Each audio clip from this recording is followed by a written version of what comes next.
Hey, welcome back to the Bullpen Sessions. I'm excited today because whenever I get the opportunity to have somebody on the show that is doing quite frankly, some amazing things in the insurance industry, it's an honor to have them on. And today, this gentleman is no different. Tony DaRe with BSI Corporate Benefits out of Bethlehem, Pennsylvania. Tony, welcome to the show, man. Andy, thanks for having me. Yeah, no, this is going to be a fun conversation because you and I have connected, probably within last 6-7 months. Sure. And I was blown away by what you guys are doing. But before we get into the business stuff, I love to start with the athletic side because that's a typical theme in our podcast here. But for the people who have no clue who you are, where are you from? I know you're from Bethlehem, but let's talk about upbringing here. Where were you born and raised? So I was born and raised in a town called Mifflinville, Pennsylvania, which, if anybody knows Route 80, which pretty much runs right across the country. Mifflinville is an exit, not quite halfway, but Middle Earth, Pennsylvania. Population about 1,800, where I was raised. So my dad was a teacher and coach in high school. I actually played high school basketball for him, although football, which I'm sure we'll get to, is definitely where I landed after that. But that's where I was born and raised. And now where we're at in the Lehigh Valley, I mean, obviously I had some travel, started the business in Michigan outside of Detroit. We still have an office there. But yeah, had some travels along the way. But Pennsylvania's home, and where we're at in the Lehigh Valley is when we had our first, my wife and I, who's now 14, which is having a 14-year-old daughter is a whole other, that's a different podcast. Yeah. I'll go find a subject matter expert on that topic. If you have a recommendation for that, I'm happy to take it. But when she was one, that's when we transitioned back from the Midwest, my wife and I, and landed back here where we have lots of grandparents and grandparents. Yeah. Let's say we just moved back to Wisconsin for that very reason. Yeah, congratulations. We don't have kids, but to be back by family was really important to us. Sure. So, question: father was a teacher and a coach. Exactly what my father was. What subject did he teach? He was history. It's about high school history, and he has a professor, which is interesting in today's day, but he had a Russian history buff. So, if he only had 35 minutes for your podcast, he couldn't even get you through the Romanovs. Like, the guy loves it so much. He has no problem if anybody ever asks him. So I knew I liked you for a reason, man. My father was a history teacher. Come on. And a baseball coach. I know your dad was basketball, my dad, but very, very similar backgrounds, because I think that's very important because, as I've observed how you have built your team, just from the time we spent together, I got to believe how your father coached you had a big impact on how you lead your team. Because here was a gift I think I received, and I'm sure you got the same as having a father as a coach.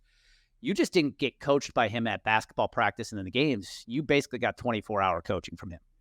Without a doubt. Yeah. There's a story I tell quite a bit. It's called The Story of Two TVs. So my dad was my high school basketball coach. So, back in the day, obviously every game you have game film, right? So we would get done, from a basketball game, and we would come home, and we had two TVs, and neither one of them were very big, but we'd come home and I would say, should I come upstairs and watch the game? He's like, well, if you want to feel good about yourself, go downstairs and watch it with your mom. If you want to get better, you can watch with me. I love that. So I'm gonna ask a question because I wanted to ask this totally off the subject. So when you spell your name, it looks like DaRe, right? But it's capital D-A, capital R-E. What nationality is that? It's Italian. Italian. Okay. Yeah. We're the family's from a 1911, immigrated to the United States. Okay, that's cool. Oh, hold on a second. I just I lost you for a second. I'm not sure why. We can still hear you on this end.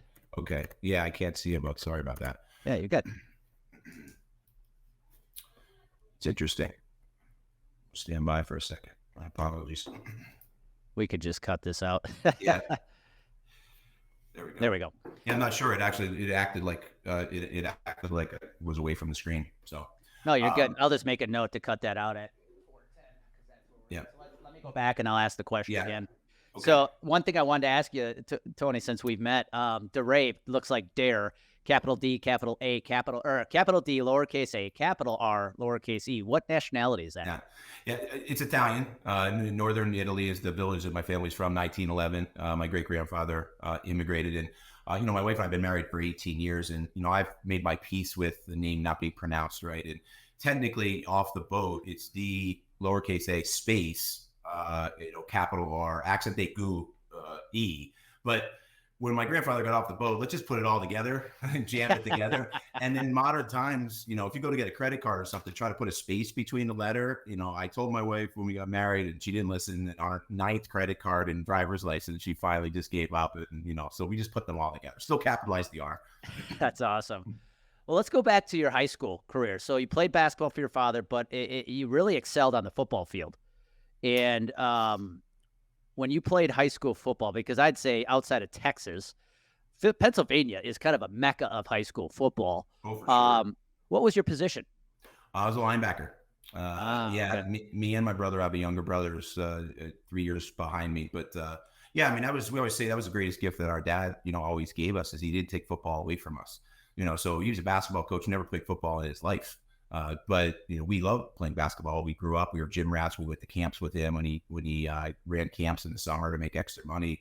But from a passion perspective and also talent perspective, my brother and I were both football players. To see us, you know, from a basketball perspective, you know, there's a limitation for us from a height and weight perspective, and we much fit the mold of linebacker. You know, 6 foot 240 is much better roaming the middle than it is necessarily posting up. Well, I was just saying, high school basketball, no one's getting in the lane on somebody 6'2", 240. That's for sure. Well, I like to shoot threes. So okay. That was a real problem anyway. You know? My dad always says that if he could just take me and my brother and combine us, we made one good basketball player. Because he could play defense. I like that. Well, you went on to play college football at Wilkes College. Yeah, Wilkes University, Wilkesboro, Pennsylvania. And for anybody listening in who is tuning in from Wisconsin, it's actually the same college Bo Ryan went to. And Bo Ryan's from that area, I think, as well. That's correct, yeah. What was that like to play, you know, linebacker? Because I look at linebacker like being a baseball guy, the catcher is the coach on the field. And I think the same is true in football. The linebacker is the coach of the defense. And so when you think about your position as a linebacker, what was that like to play that at the collegiate level? It's amazing. You know, Wilkes is a Division III school. Wisconsin has unbelievable Division III football teams, you know, by the way. But, you know, what I always say about the divisions in athletics is Division I, II, III, they're all the same. It's just bigger, faster, stronger. But from a commitment level, the commitment is the same, right? It's, you know, you have full-time classes, but you've also got a full-time job as being an athlete, right? And that involves, you know, all of the things, the off-season preparation, the film study. It's all the same. It's just, you know, the different level of talent at that piece. But on the linebacker piece, I certainly gravitated to that position because it's certainly the center, you know, and you get to see a lot, you know, the connection between the down lineman and then obviously the guys in back of you. So always just gravitated to that type of position because you're kind of involved in all of it. When I played baseball, I was a high school baseball catcher, and for me, that was the only position from a baseball perspective because everything else for me was just there wasn't enough action. So I needed to be, you know, in the center of attention. I don't know if I could have caught you though. That's why I was a pitcher, man. You hold the ball in your hand, you control the whole game. Yeah, without a doubt. Yeah, so that's how I gravitated towards that position, you know, kind of through my whole. So I'm curious, you know, a couple questions I have about that. One is kind of off the subject because I need to ask somebody from Pennsylvania. If you go back and look at some of the greatest players in NFL history, especially the position of linebacker, like Penn State is, I think, still known as linebacker U. Of course. Why have so many good defensive players come out of Pennsylvania? It's an interesting question. Well, Pennsylvania typically I've heard described as Philadelphia, Pittsburgh, and Alabama in between. And I was from Alabama portion of Pennsylvania, so you get a lot of coal region towns, a lot of dirt under your fingernail type of human beings. So, you know, we've had our share of quarterbacks, Robbie, that come through, you know, obviously Pennsylvania. I think Dan Marino is a Pennsylvania born and raised, and you get but you know, I don't know if we're just generally as a state known for pretty boys necessarily. I think we're more about that defensive mentality. Right? Yeah, that grit. Yeah, I like that because I think, in fact, when I came back, we spent, you know, a day together with your team. I actually came back and I Googled famous NFL players from Bethlehem, and I didn't realize Chuck Bednarik. I didn't come up. I didn't realize Chuck Bednarik, though, was from Pennsylvania. He's from Bethlehem. Oh, absolutely. I remember just seeing him one time, and He's one of those old school guys, but he's one of those guys where he holds up his hands. Yeah. And not one of the fingers is going the right way. Like it was one of the most disturbing things I've ever seen. I mean, every one of them just going the opposite direction. He was a tough dude. Yeah, if you don't know who he is, Google him. You'll see probably one of the greatest hits in NFL history. Yeah. I think it's Frank Gifford. Yeah, you probably get thrown. You probably get jailed for that hit. It ain't. Yes. In today's NFL. Let's talk about this. So we've transitioned to today. You're running a very successful insurance agency, and I've blown away by the growth you guys have sustained for the amount of time you have sustained it. In fact, you guys were just named recently. Marshberry, I think, was consultant, the best consultant on the East Coast. Correct. Which is amazing honor. When you look back at your football career, as you transitioned, first question I want to ask you, because I think this is a big deal for college athletes. When you're in high school, you go to class, let's say it could be 8 o'clock to 3 o'clock. It's all structured, right? One class to the next, to the next, to the next, and then you go to practice.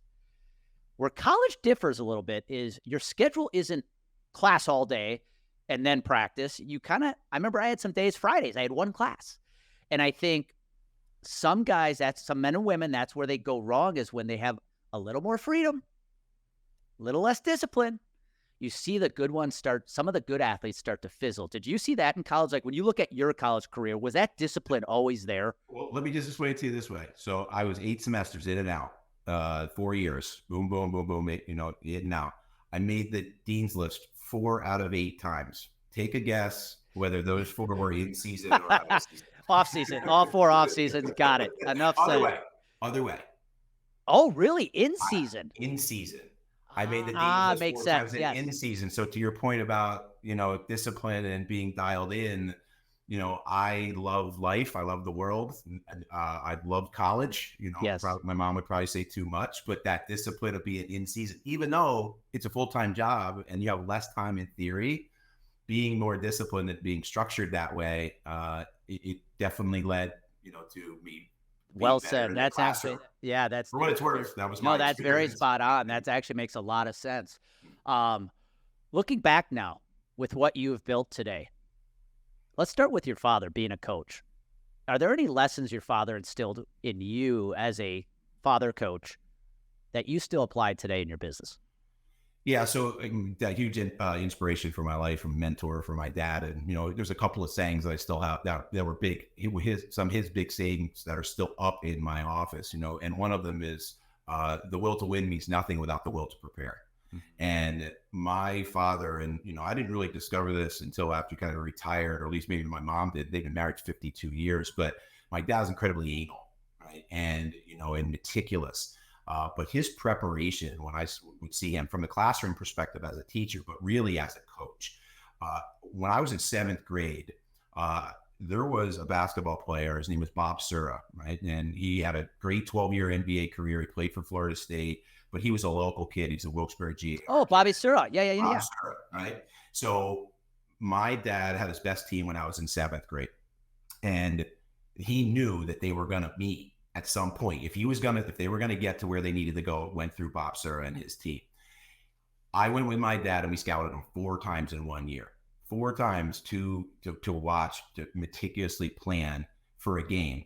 And my dad's team ended up losing in like the Eastern semifinal 1 game before they played them, right? So never even played that game, but the idea that he was willing, and he was always going. I mean, if you're from Pennsylvania, and you can appreciate this from Wisconsin, the northern tier in Pennsylvania, I mean, it feels like it's north of Buffalo. It's not, but it does feel like that. But going in snowstorms to scout games, to mentally prepare, I always took that from him, and I think that translated a lot to, the way that we talk about. So in our industry, right, busy season, 4th quarter, and I say to our team all the time, that's not where we win or lose. We win or lose in the other 3 quarters of the year. Are we willing to put the effort and the commitment in to prepare to win in the fall, right? And I think that would definitely be, an example that I would use that I've carried over from him. I got to tell you, man, the parallels are getting creepy. My parents celebrated their 52nd wedding anniversary in June. I mean, you know what? Brother from another mother, I Now, guess. if you tell me your mother was also a teacher, I'm done. She was not. That's how I Okay. got my start in healthcare. Okay. She was the, I say administrative assistant. She says I was not an administrative assistant. I was a secretary, and I was proud of it. She was the secretary for 4 CEOs of a regional health plan called Geisinger Health Plan Oh yeah. in Pennsylvania. Very large, recognized national health system hospital. But that's how I got my start. My mommy got me my first job. I like that. Yeah, that's awesome. Well, again, I'll say it, repeat it. You guys have sustained some pretty amazing growth over the last few years. And you've been able to actually take your business, like you said, you started it outside of Detroit, where you still have an office, but have brought it back to the home front in Bethlehem. One thing I'm very impressed with what you guys have, as far as a belief system, is the power of marketing. And listening into how often you guys are out meeting with the community. Let's start there. I mean, the number of events you guys either host or attend within the community, I think is unprecedented how active you are. Talk about how important that is for you and your team's growth to be a part of the local community. Yeah, I think again, I would credit my parents. I think that was just instilled in me at a young age. Kind of shirt off their back type of people. And as the business evolved, first in Michigan, but really when we moved the headquarters back to Bethlehem, that just seemed second nature to me. And it was always amazing to me along the way when you meet other people, not just in our industry, but just in a for-profit world where that's not automatic. That you got to be able to give more than you take. And you have to be a productive member of your community.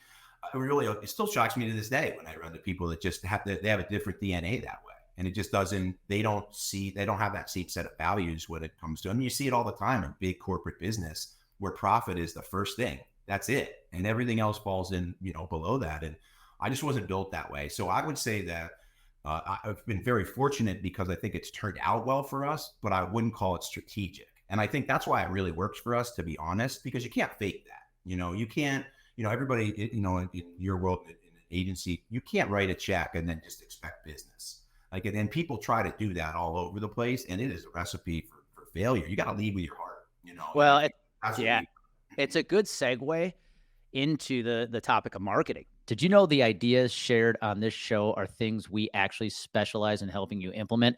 If you're an insurance professional and you want to turn your credibility into consistent client acquisition, visit CompleteGameConsulting.com and schedule a free strategy call. Again, that's CompleteGameConsulting.com to request your free strategy call. All right, let's jump back into today's podcast episode. Yeah. Because I think in our industry, a lot of people only want to do what I would call direct marketing. If I'm going to pay money for marketing, it better create an instant return. And what are your thoughts when you guys think about marketing? One thing I remember somebody said on the team was, I think it was even Marsh Berry. You said Marsh Berry looked at how much you spend on marketing, and you guys are way over the norm when it comes to marketing. Tony, what's your belief in how important is marketing to your business? Yeah, I think, in that point, with Love Marsh, where it's a great organization to get what's the really top of the industry peers. But yeah, I think, when you put side by side numbers together, I think everybody else is at 1-2%. We're at like 7%, but there's a couple of things going on there. I mean, it's from a traditional marketing perspective, it's not really about billboards and, that type of marketing for us. It's really more about investment in our community.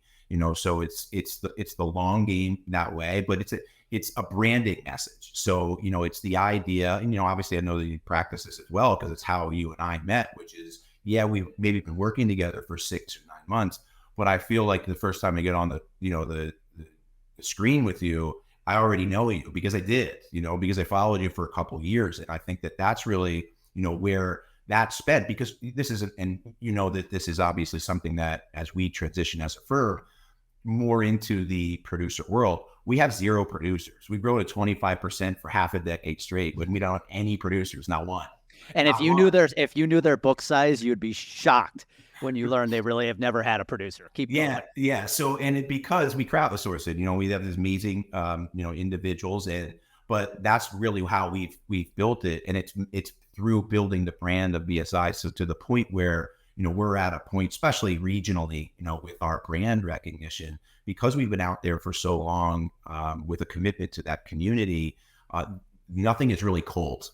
So the idea that we can then, when we do get to actually having the conversation about what we do for a living in the employee benefit space, we're much, much, much farther down the line with respect to establishing really relationships, because look, think about your normal CFO. How many years does it take? And what does that meeting, which we've all been in, look when you're just sitting on the other side of that person's desk and they know that you're there to go after their employee benefits business? That meeting is not hugs. It doesn't start with a hug, and you don't walk right past the person in the front and go right to his or her office and sit down and hug and talk about kids. But if you've met that person for 3, 4, 5 years through interacting in the community, served on boards with that individual, you just had a great opportunity to get to know that person, and they get to know you and your firm. When that right piece strikes, when they get that terrible renewal that hits their desk, or they're in a transition piece where they just need additional answers, then when they pick up the phone and call you, it's a whole different conversation, and I think that patience, I see it right behind you. Patient, I think patience, my mom always said patience is a virtue. It can be, tough at times, but I think building brand takes time. It takes time. And I think that's what we've done it, from the right place. And that's where we've been able to experience this. Well, and I think what you're saying too is, the relationship must always precede the revenue. And knowing the type of groups you guys are going after, we're not talking small group stuff here. You guys are going after some pretty large cases, which means you're competing. You're still very much an independent firm. You're competing with a lot of the large consulting houses. And that relationship is massive for somebody like you to be able to walk in that room, because if you walk in and the prospect already feels like they know you, you got a leg up. Sure. And I think one of the things you guys do a phenomenal job, and I'd love to know if there's a strategy behind it. When I look at your content specifically on LinkedIn, you do a great job of showing us BSI as a human, the team, the behind the scenes look. Is there a strategy behind that? Because you guys do a phenomenal job with that. Well, I think, I'm a LinkedIn, type of person. I know from an agency perspective, we're across all the platforms. I think my marketing team has said, nobody needs you with a Twitter handle, Tony. So I don't need to spend half my week apologizing for what I said the day before on Twitter. So I stay in my lane from a LinkedIn perspective. But, the way I really pushed through there, because I had challenges, I had that stage fright of, putting something out there where, if you put me in front of a microphone in a live event with 500 people, I'm going to say what I'm going to say, but somehow transitioning to that to LinkedIn, which I'm sure you deal with all the time, people that you interact with that, man, when I push send, this is out there, so really pushing through that. But I think, that authenticity, so kind of thinking about, what are the kind of things that I like to read and interact with. So I have just pursued it where I want to be able to, and you have to train yourself a little bit along the way to spot opportunity or recognize a moment, and I think, I know that you said it, and I think it comes from Gary Vee, but that document, don't create, Yep. So when you're just walking around in the world, in those interactions, it feels a little off sometimes to document, those things, but to have that content, and then, when it's meaningful, go with it, and I think our marketing team, when it comes to BSI and where we're out there, is more structured. I would say that I would personally in there, constantly trying to be able to get that message out there about our brand, who we want to be, in the community. If you want to get to know us, I think that's a good place to go. Yeah. And I'm actually looking at your LinkedIn profile right now. And what I love about it is, as I scroll, I see a picture, nice black and white picture of your team celebrating the management team, Yes. followed by just a video of you hitting record. You're out on a hike or something. This is the stuff that lets people get to know you. And this is what gives you that leg up on the competition when you do go after that 1,000 life opportunity, and everybody else thinks it's a competition of logos. Mm-hmm. And they're like, but we already know Tony and his team. Yeah. It's massive. Yeah, no, it's amazing too, where you come into these opportunities because, you get to see people who are consistently liking posts and those types of things. But it's amazing to me still where I'll come into a conversation and I'll see a decision maker, out at an event or in the community. And I know that maybe I'm connected with them, but I don't think twice about it because they never show up there. Like you never see them. They don't interact. They don't like posts, etc. But then I'll get into a conversation with them and they'll start congratulating me on the success of our firm over the last 6 months. Congratulations on that Marshberry Award. Congratulations on the, Community Partnership Award. So they know as much as I do about our firm sometimes, and you would never know that they're even there. You would never know that they're even there in a lot of the cases. Well, and there's that fear of sharing that stuff, because I don't want it to sound like we're bragging. But at the end of the day, what that does is number one, it lets people know you're winning. That's important. Yeah. Two, it actually gives your clients a sense of pride that they do business with you. Yeah, no, without a doubt. I mean, I think that's definitely, occurred for us at, especially with our nonprofit commitment. Yep. And those ties. Well, and that goes back to your involvement with the community as well. Now, one thing you do an awesome job, because I'll label you as somebody who gets it. You got a podcast called Stretching on Tuesdays.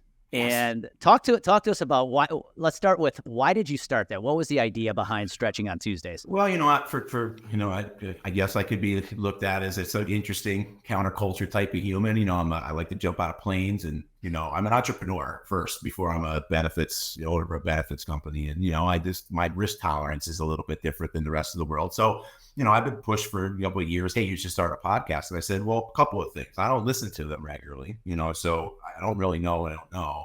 And I wouldn't listen to a podcast about deductibles and co-insurance. So I'm Amen. sure as hell not doing that. Right. So I understand the idea for the education piece. It just wasn't me. And, when I finally decided to do it, I said, okay, I'm going to do it the way that it feels right to me, that it would resonate, something I would listen to. And that's kind of how I went down this road and started Stretching on Tuesdays, which is essentially I played competitive rugby after college football around the country. And that's the story of Stretching on Tuesdays, where you have the weekend that you play all over the country, and the guys would disperse, and Tuesday would be the practice, sit around in a circle. And then all these stories started to come out of, the weekend and where everybody was. And I just think I met so many amazing people that meant so much to me in my life.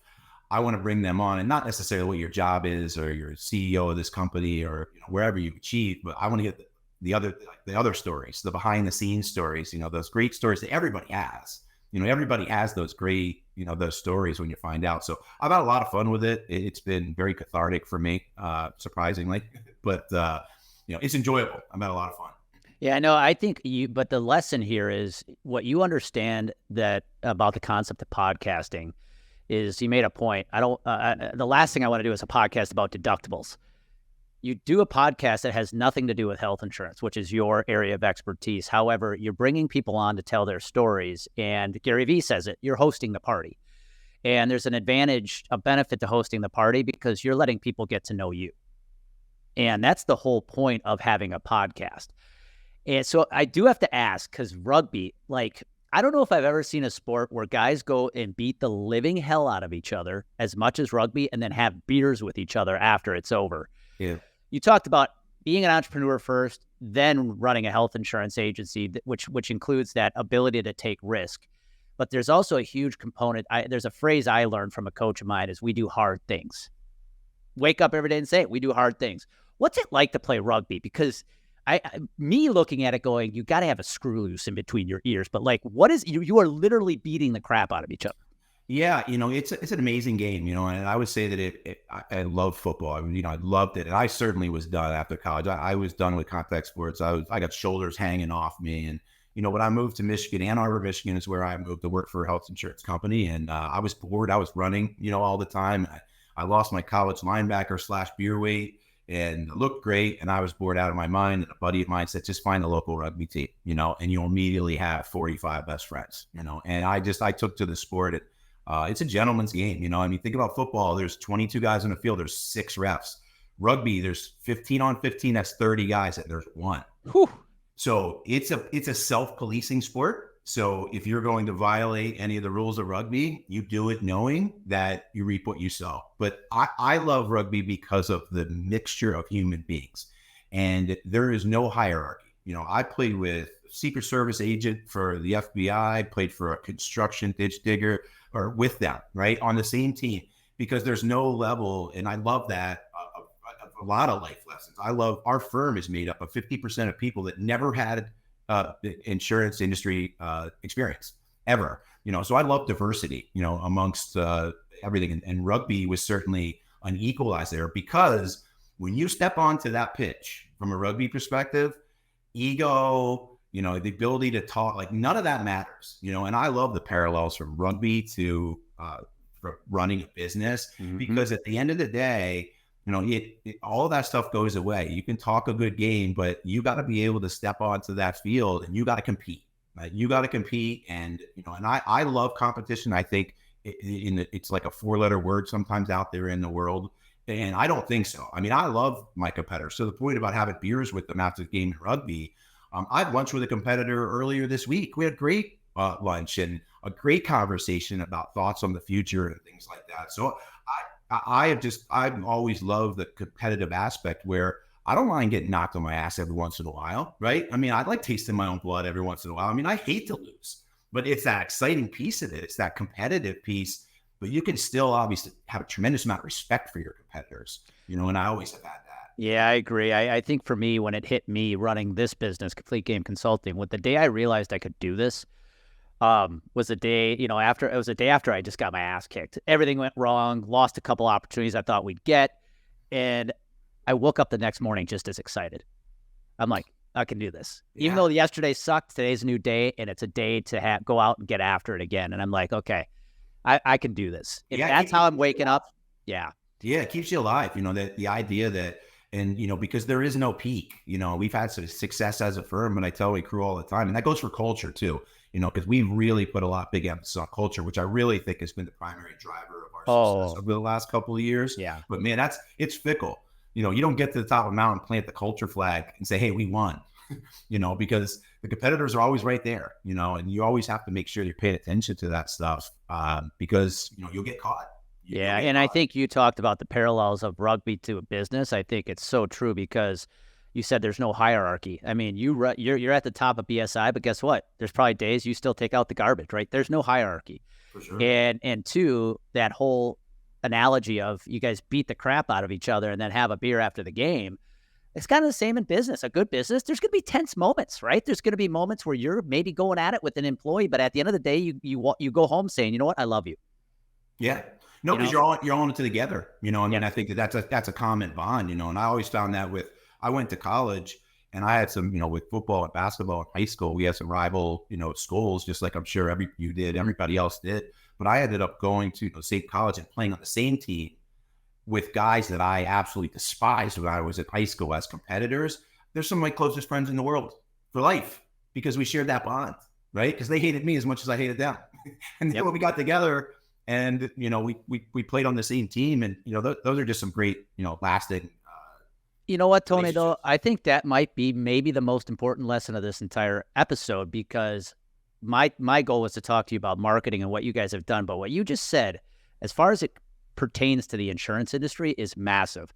When I look at the most successful people in this industry, they're the people who love the competition, but respect the hell out of the competition, versus the people who come at it maybe with a lack mindset. They don't want to share anything. They view everybody as competition. There's no way in heck they'd go grab a beer with a competitor. Those are the people at the end of the day, I don't look at and view as having a successful career. The people who scale and grow the way you guys have are the ones who respect the competition. Yeah, and the way I describe it, it was a football related analogy. The game starts at 1, so like in college football, the field's right there. You watch the other team get off the bus. The game starts at 1. Everybody knows what's about to happen. You meet and you settle it, and I think a lot of times in business, people sneak around and sneak up on each other. And the game starts at 1. Let's do it. And let's have an amazing competition, in doing it and respect it. And I think I've evolved as a leader over the years and learned, my gosh, from mistakes. But I can remember from a social media perspective, a conversation I was in probably 5 or 6 years ago when we were really starting to scale, and kind of agreeing with one of my other VPs was talking about, well, I don't know if we want to celebrate our team members on social media, do spotlights on them and their achievements, because then, our competitors are going to potentially poach them. And I remember 5 or 6 years ago, and, that makes sense. As if you could keep a lid on that, right? And now, like, you look at where we're at, like I was screaming from the rafters at my team and their achievements, because you know what? They're all getting pinged away. Like, we joke about it now, Just like if we want a client, you want a client, a CFO, to tell you when a competitor just called them, or, hey, here's this presentation and I just wanted you to have this. And, that's what you want. You don't want a non-conversation, because they're all getting pinged away with the accolades that we've had as a firm. I say to them all the time, like, would I prefer to work with teammates who nobody wants? So I, of course, know that the competition is after them, and it's on us as an employer to be able to deliver for them.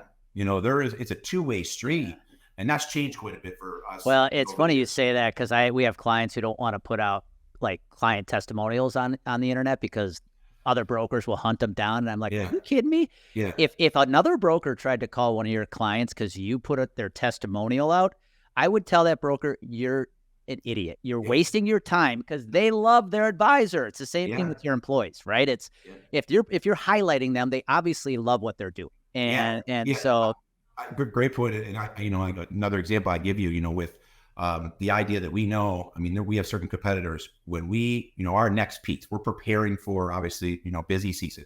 So what's that next level of value that we're going to bring for our clients this year? Because we always have to, outperform, but we go back and forth about that. But we know that there's some competitors, what we're going to put out over the next 2 months about what we're thinking for 24 and beyond. We'll see that down the street in 3 months. That's fine, because it's really about execution. It's not just about, the content. It's about execution of a game plan. I think this is the way to this is the perfect bow on this conversation. To your point, Tony, go back to, you shared the story about how you used to go recruit with your dad, right? Go scout. You can go scout all you want and know that team's offense in basketball, the team's offense or defense inside and out, if they execute to perfection, you still have no chance. Yeah. Bob Sir had 50 points in the state championship game. So we scored him 4 times. I don't know if it would have made a difference if my dad's team played. He might have had 48. But that's the point. If you do your job, you can go share and tell people exactly what you're going to do. If you execute it perfectly, it doesn't matter. They have no chance. It makes me think in baseball, there's a pitcher, Zach Greinke, weird dude, but he gets accused sometimes. If you watch him pitch in a game, I think he does it naturally. He'll literally give away his pitches before he throws. They show pictures of him like holding up the one finger for fastball, but if he still throws the fastball in the right spot, the batter's not going to do anything with it. Yeah, it's execution. I love that, and confidence, right? And the ability to execute. You're playing I'm sure you being on the bump. I'm sure playing a mental game with that batter. I can imagine that kind of idea. Like, listen, I'll tell you what I'm throwing. I think the greatest example of that is Mariano Rivera. Mm-hmm. Hands down the greatest pitcher of all time. Why? He had one pitch. You knew it was coming and you had no chance. Yes. That's execution. That's right. Yeah. So, awesome. Well, Tony, this has been a phenomenal conversation. Thank you for taking the time to do this. If somebody was was inspired by what you said, what would be the easiest way to get in touch with you? Well, certainly, you can find me on LinkedIn, right? I love to get messages from LinkedIn from, people in the industry, et cetera. So I think that's a great way to reach out and find me there. And certainly bsicorporate.com is our website. To check out any of the information there. Plenty of links and, some valuable information. Awesome. Well, man, it's been an honor to get to know you, because you're one of the good ones in the industry, and what you've built is pretty impressive. And you've built it on the back of culture, marketing, doing the right things, being a part of your community, and loving the competition from others. And so if you're an advisor listening in, take what Tony just said and model it, because this is how you win in business today. So Tony, I want to thank you one more time. Everybody else, be good.